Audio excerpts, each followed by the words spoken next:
The National Mall is getting what many say will be its last building. The newest Smithsonian is going up near the Washington Monument. It will show how the African-American experience shared our country. Jan Crawford is on the mall right now with a sneak peek. Jan, good morning to you. Well, good morning. So construction is going on right here behind me, and you can see it's really moving along. But it is really the culmination of years and years of effort. Legislation was introduced 13 years in a row before Congress finally agreed to build it. And what's going on inside will tell the story of struggle and successes, how ordinary, committed people changed a nation. It's morning. 20 miles from the enemy. In a world of separate and unequal, they were pioneers, the first black Americans allowed to fly U.S. fighter planes. Woodrow Crockett was one of the original Tuskegee Airmen, and this is the jacket he made history in. It kind of symbolizes that African Americans could do anything white people could, and then some. Absolutely.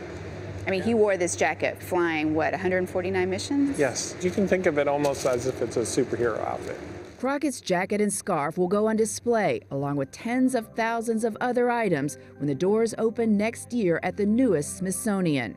The National Museum of African American History and Culture will bring history to life through artifacts like these. Picture what it would have been like to see Colonel Crockett, in his glory during World War II, fighting for his country, a country that was denying him full citizenship rights. They're being preserved and stored here at a warehouse outside Washington, D.C.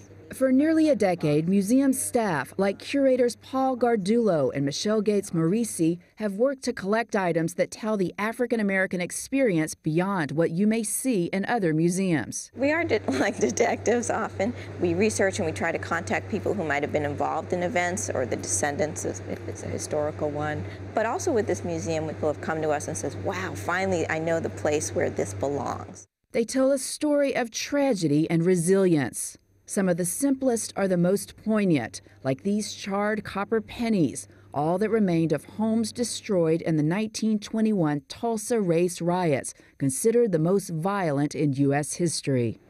And there are spectacular triumphs of gold, from track and field star Carl Lewis, 8 of his Olympic medals. That was around his neck on the medal stand. Yeah, it was. When you talk about that moment when he won it, you can see the actual artifact, and you can see it on photographs and in films about him as well.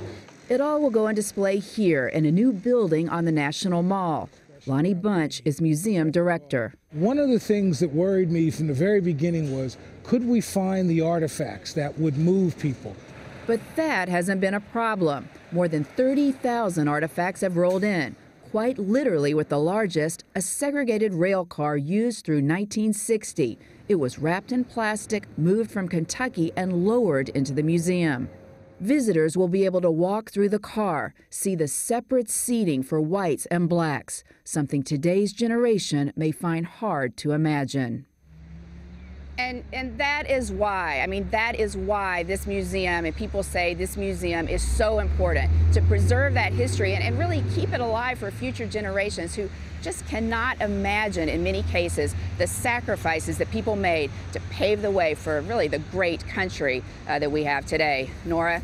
Yes, Jan, well thank you. So important. Well said, Jan. I've seen some of the artifacts. It's the most amazing thing. I can't wait till it opens for that very reason, for people who don't know the history, black and white, to go and see it. It's going to be great. Indeed.